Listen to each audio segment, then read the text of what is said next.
Hey guys, welcome to the review show. My name's Austin. Wish is Disney's 100th celebrating movie of 100 years.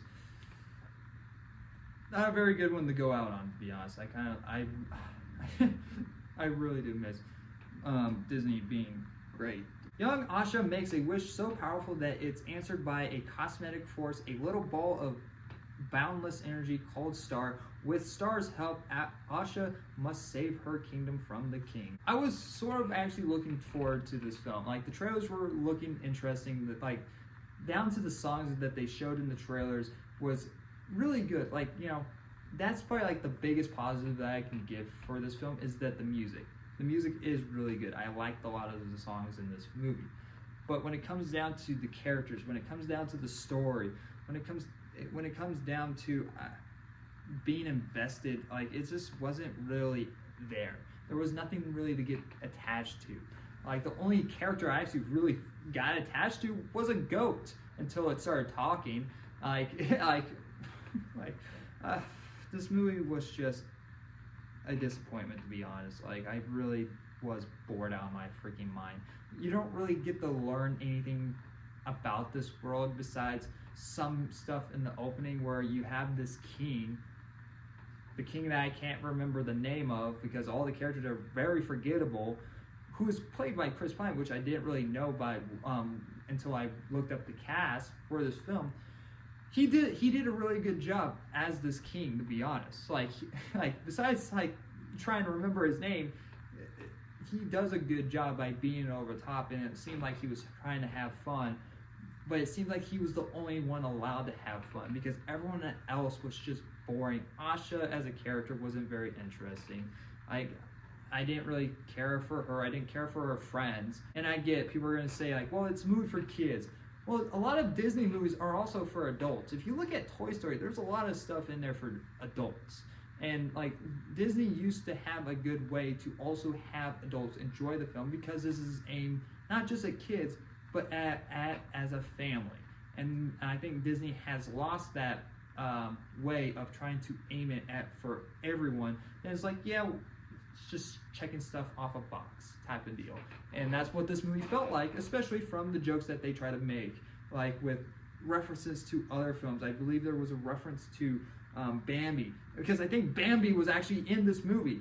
Like, it was freaking weird that they made a reference to another movie that they had because they had nothing else to actually use in this movie, because they tried to base everything else around this movie with other IPs that they made, especially the whole entire the whole entire credits scenes were just other IPs that they made. Like, you saw Bolt as like a star, or you saw the Princess and the Frog, or Frozen, or Stitch, because this movie didn't have an identity of its own, and you can tell by just the writing. Now, I know there's going to be kids that are going to like it.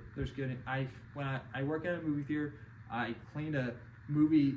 I cleaned after a showing of Wish, and I heard a kid like, "Oh, I want a plushie of Star." And now, look, again, Star isn't really a main character, and they're not really saying that I want a plushie of, you know, Asha or Chris Pine's character. They want a plushie of Star, because Star was like the most interesting thing in the movie, and the goat besides when it started talking. And that's kind of where the movie lost me, when the goat started talking, because the goat was the only one that I actually felt empathy for, because you understood the goat. And I think Disney also lost their way of trying to prevail their story and show emotion without someone saying it, because there's a lot of things in this movie where the goat just says how it feels or says what is happening, and it's like I understand what the goat was going through, or how the goat was feeling before it started speaking, and the goat was funny, it was cute, and some of the fucking jokes was just awful. It's like there's nothing really going to be memorable about this film. If you want to see a kid's film, maybe go see Trolls. I never saw Trolls 3. I skipped out on that one for my own sanity's sake. But I've heard a lot of people are enjoying that film. A lot of people are seeing that one, so maybe check that one out. If I sent you to a bad film, I'm sorry. But yeah, it's sad for Disney. This has been a terrible year. Disney has lost a lot of money. So hopefully that this year taught Disney a lesson to go back to being creative and thinking about numbers, because there wasn't really anything in this film that's thought of creativity besides the idea that they wanted to do, and the idea of itself was just like references to other movies. Really, I'm gonna give Wish a D+. There was a couple of tiny things I liked, like the goat before it started talking. Like the opening was fun. Like I did like the opening, the songs, and the animation I did like. But the actual soul of the movie was just empty and hollow, and I didn't really care that much. But maybe if you guys have seen it, let me know your guys' thoughts on Wish down below. Will you see it? Will not? That's kind of up to you guys. Thank you guys for watching. Like always, I'll see you guys in the next review. Bye, guys.